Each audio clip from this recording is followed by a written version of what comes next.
Assalamualaikum warahmatullahi wabarakatuh. Halo teman-teman semuanya, perkenalkan kami dari kelompok 2 mata kuliah Bahasa Indonesia Program Studi Manajemen Agribisnis Sekolah Vokasi Institut Pertanian Bogor.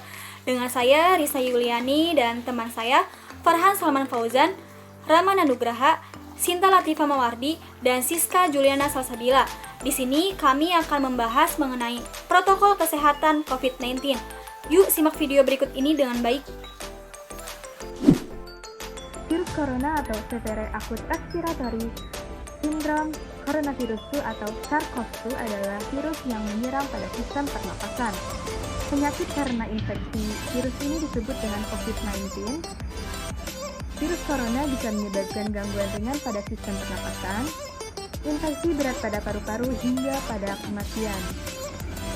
Virus yang menyebabkan COVID-19 terutama ditransmisikan melalui droplet atau percikan air liur yang dihasilkan dari seseorang yang terinfeksi batuk, bersin, atau menghembuskan nafas. Droplet ini terlalu berat dan tidak bisa bertahan lama di udara, sehingga akan jatuh dan menempel pada lantai atau permukaan yang lainnya.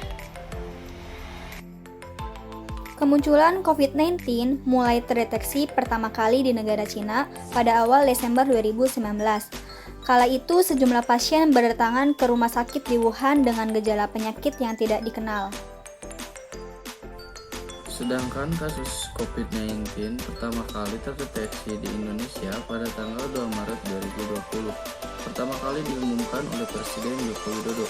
Sejak hari itu, COVID-19 semakin meningkat kasus dari hari ke hari. Data terakhir yang dicatat oleh Merdeka.com pada hari Selasa 20 Oktober 2020 adalah kasus positif COVID-19 di Indonesia bertambah 3.602 orang menjadi 368.842 orang.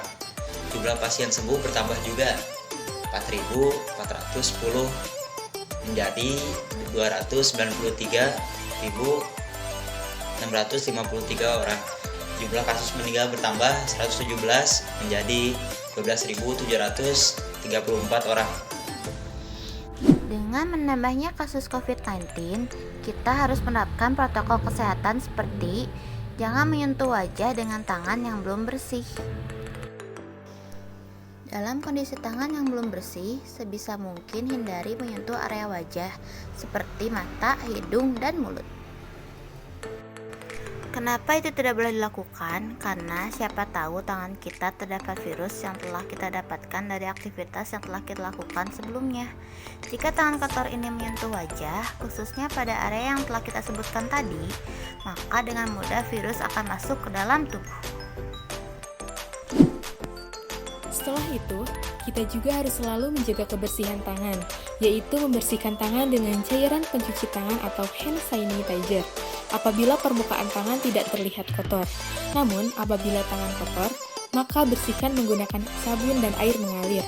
Cara mencucinya pun harus sesuai dengan standar yang ada, yakni meliputi bagian dalam, punggung, sela-sela, dan ujung-ujung jari. Nah, kita juga harus menerapkan etika batuk dan bersin. Ketika kita akan batuk atau bersin, tutuplah mulut dan hidung menggunakan kain tisu yang setelahnya harus langsung dibuang ke tempat sampah. Selain dengan menggunakan tisu, kita juga bisa menutup mulut dan hidung menggunakan lengan atas bagian dalam. Bagian ini dinilai aman menutup mulut dan hidung dengan optimal. Selanjutnya, kita harus mengenakan masker. Bagi kalian yang memiliki gangguan pernapasan, maka gunakanlah masker kemanapun kalian akan pergi ataupun berinteraksi dengan orang lain. Lalu kita juga harus menjaga jarak untuk menghindari terjadinya paparan virus dari orang ke orang lain. Kita harus senantiasa menjaga jarak dengan orang lain minimal sekitar 1 meter. Terlebih jika orang tersebut menunjukkan gejala gangguan pernapasan. Jaga jarak juga dikenal dengan istilah physical distancing. Kita dilarang untuk berada di kerumunan, meminimalisir kontak fisik dengan orang lain, dan tidak mengadakan acara yang mengundang banyak orang. Kemudian ada isolasi mandiri. Bagi kalian yang merasa tidak sehat, seperti mengalami demam, batuk, pilek, sakit tenggorokan, atau sesak napas, kalian diminta secara sadar melakukan isolasi mandiri di dalam rumah. Tetap berada di dalam rumah dan tidak mendatangi tempat kerja, sekolah, dan tempat umum lainnya, karena beresiko infeksi virus dan menularkannya kepada orang lain. Dan yang terakhir dan paling penting yaitu kita harus menjaga kesehatan.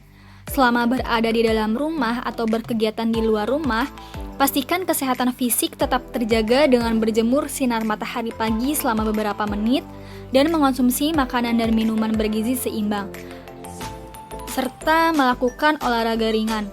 Istirahat yang cukup juga sangat dibutuhkan dalam upaya menjaga kesehatan selama masa pandemi ini. Dari beberapa penjelasan mengenai pencegahan COVID-19 ini, kita dapat menyimpulkan bahwa COVID-19 ini dapat menyebar melalui berbagai cara.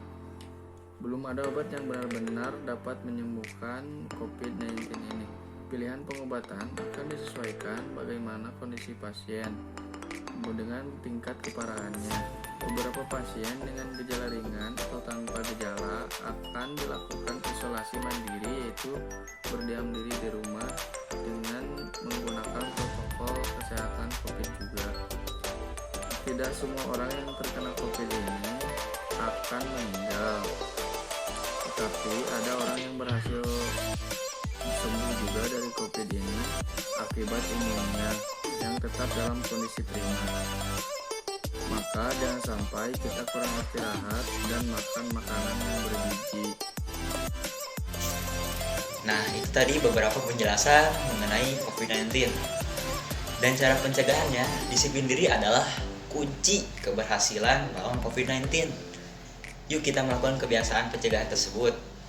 Dan jangan lupa untuk setiap orang atau di sekitar kalian, jika ada yang mengalami gejala menyerupai COVID-19, jangan ragu untuk berkonsultasi dengan tenaga kesehatan untuk memastikan penyebabnya. Terima kasih. Assalamualaikum warahmatullahi wabarakatuh.